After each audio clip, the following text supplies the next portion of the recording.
Caros amigos, tudo bem? Meu nome é Renato Serra e essa é a Reciclagem Democrática. Para você que já me acompanha, meu muito obrigado, continue compartilhando meus vídeos. Para você que está me vendo pela primeira vez, caso goste, vá lá no meu canal do YouTube, faça a sua inscrição, ative as notificações, deixe a sua impressão, vai ser um prazer estar interagindo com você. Ou então me acompanhe lá na página do Facebook Reciclagem Democrática. Dito isso, vamos para os assuntos da semana, que são privacidade, reabilitação e corte. O que eu entendo assim por privacidade, né, que é uma coisa cada vez mais rara, nós somos invadidos o tempo inteiro por imagens, por pessoas que registram momentos da gente. E a pessoa, quando é pública, então isso fica mais grave.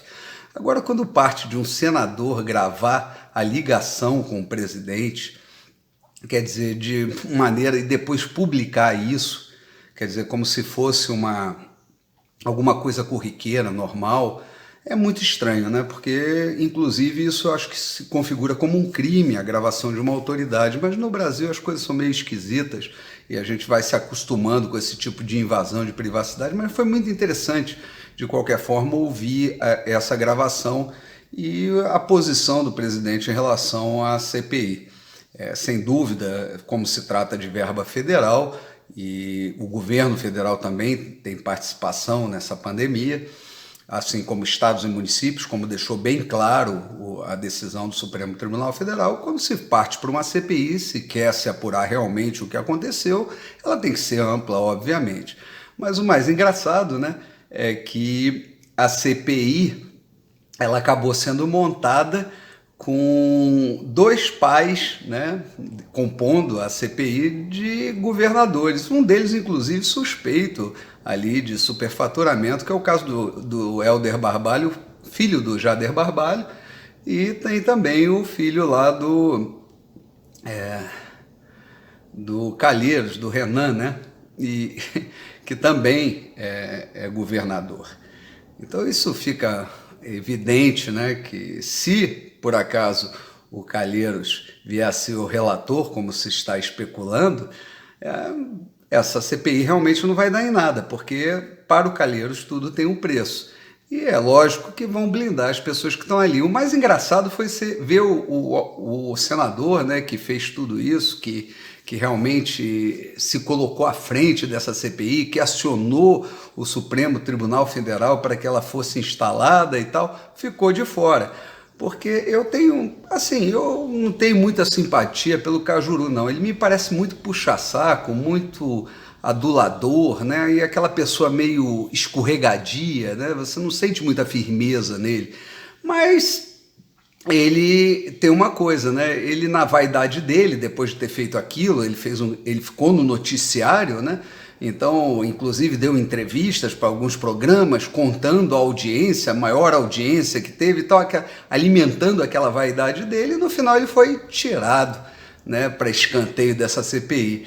Então a gente vê muito engraçado esse negócio do pavão, né? O cara fica tão vaidoso que esquece de articular, fazer as coisas de uma forma inteligente, né? Ele gosta de fazer exatamente, tá na mídia, ele gosta de aparecer, mas na hora mesmo de efetivar alguma coisa, ele não articula da forma correta.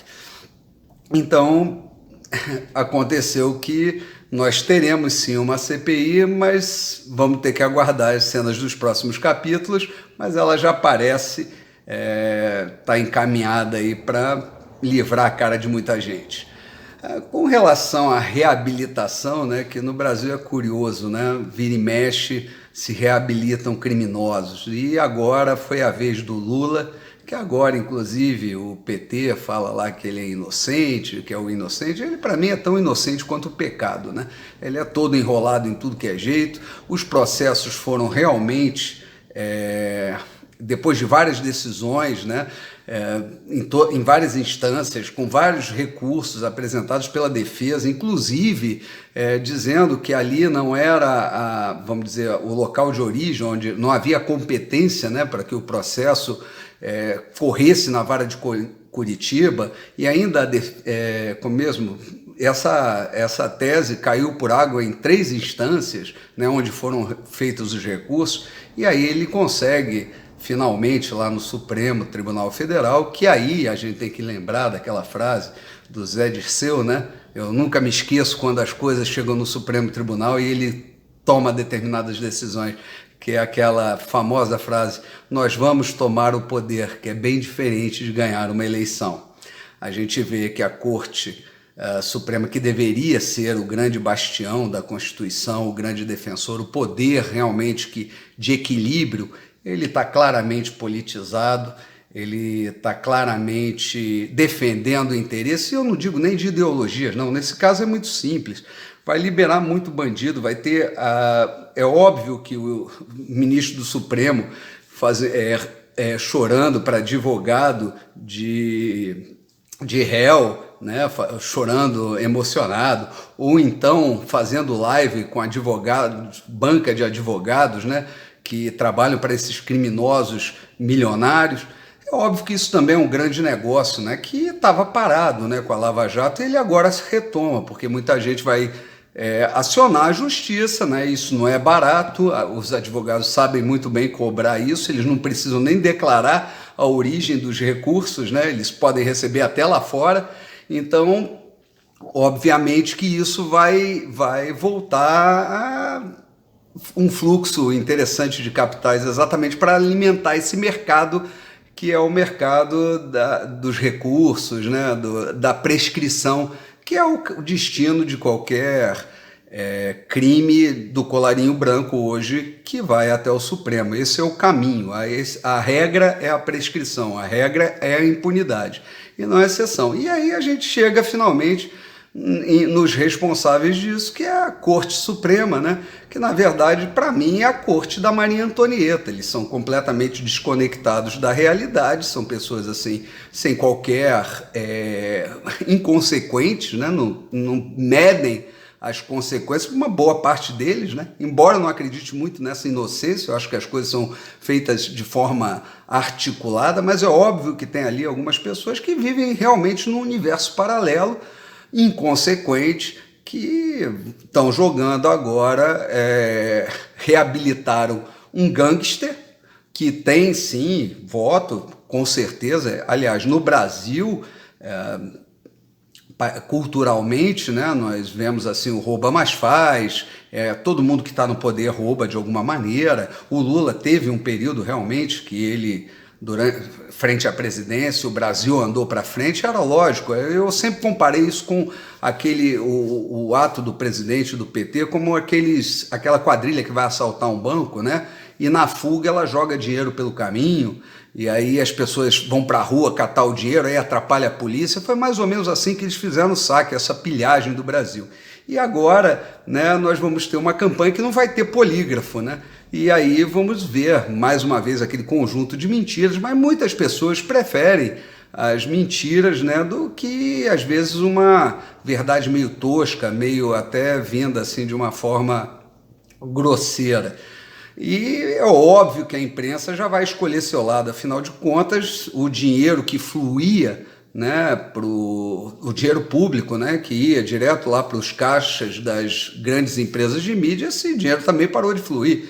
E a única oportunidade de ele voltar, né, a fluir com bastante volume para esse pessoal é se a esquerda retornar ao poder, né, que ela rapidamente vai comprar toda a imprensa, ela vai reestruturar o seu esquema de totalitarismo, né, de destruição da democracia, que era o plano original, e agora ele volta, se caso o presidente seja eleito, ele vai voltar com o endosso da população, né, que obviamente só é enganada se quiser.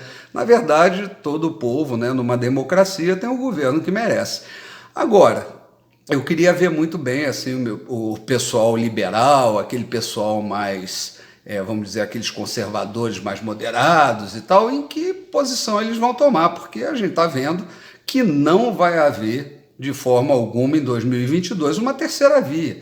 A polarização está feita, patrocinada pelo STF, pela corte da Maria Antonieta, e ali a guerra vai ser feita. É verdade que a democracia ela não evolui assim conforme a eleição, é um tempo maior, né? É necessário às vezes várias eleições. O sistema, o mecanismo, ele tem que ele foi afetado profundamente nesse governo e ele quer se restabelecer, né? Os mecanismos que enriqueciam, que deixavam as pessoas, locupletavam muita gente, eles foram, de certa forma, pelo governo federal secados, né? Eles foram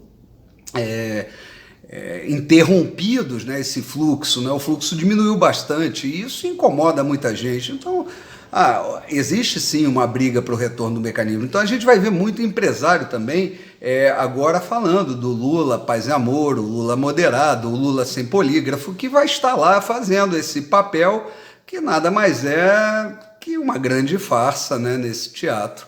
Então vai ser muito interessante ver, já que nós não vamos ter mesmo uma terceira via, como vai se portar as pessoas assim, né? Se elas vão se abster simplesmente dizendo, disso eu não participo, né? E sofrer as consequências, né, da decisão futura, ou eles vão fazer o que a democracia manda, né, que é escolher o menos pior. Porque é isso que a gente faz na democracia. A gente muitas vezes, ou na maioria das vezes, a gente não vota no ideal. A gente vota naquele que é menos pior. Então, é isso que eu tinha para falar para vocês hoje. Um grande abraço e até a próxima.